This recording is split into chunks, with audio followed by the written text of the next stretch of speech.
Two houses of US Parliament pass a bill to end the partial shutdown and raise a federal debt limit. Bill passed after Republicans and Democrats strike a last-minute deal to avert a major crisis ahead of today's deadline.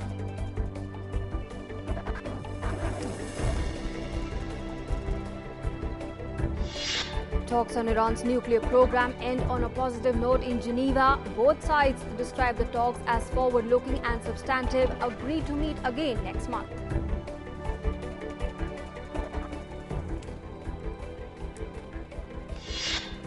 Cabinet Committee on Economic Affairs to meet in New Delhi. The committee is likely to approve a proposal to raise the minimum support price of wheat by 50 rupees per quintal to 1,400 rupees for the year starting April 2014.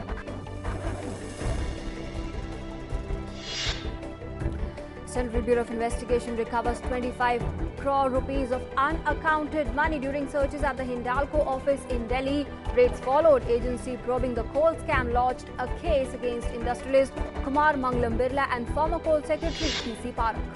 Pakistan Army violates ceasefire at Indian forward posts along the line of control in two separate sectors of Poonch and Samba districts of Jammu and Kashmir. Incidents come a day after an army Jawan was killed in Poonch district.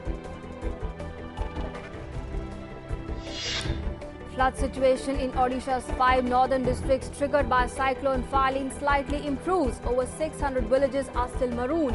Centre to deploy 300 experts for restoration of electric supply in cyclone-hit areas.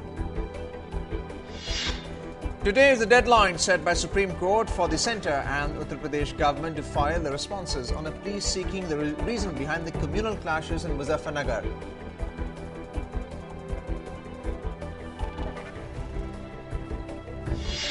The group of ministers set up to look into the bifurcation of Andhra Pradesh sought feedback from general public on its terms of reference. The GOM met for the first time on 11th October and assured that the concerns would be addressed with fairness and objectivity.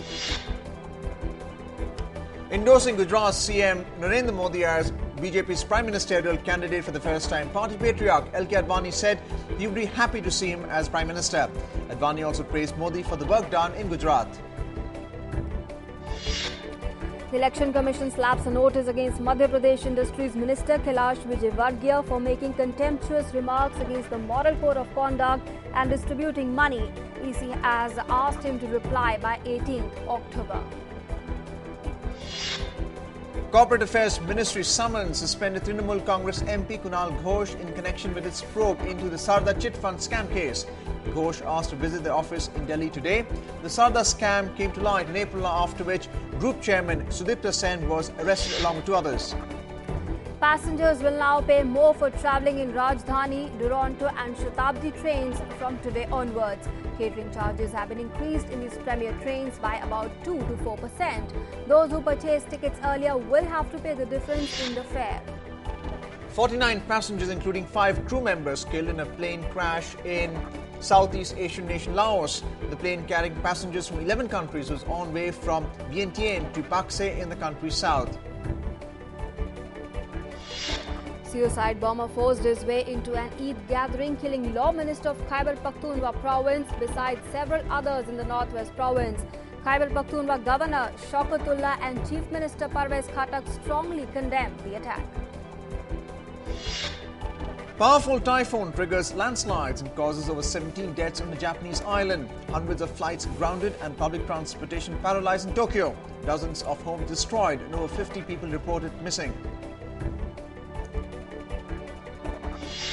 In Philippines, the death toll from the earthquake has now risen to 151.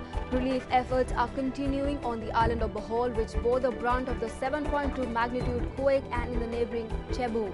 Residents are also experiencing aftershocks in the wake of that quake. An inspired India crushed Australia by 9 wickets in a high-scoring contest in the second ODI Jaipur. Achieved the second highest ever run chase in ODI history. Virat Kohli becomes first Indian to score fastest century.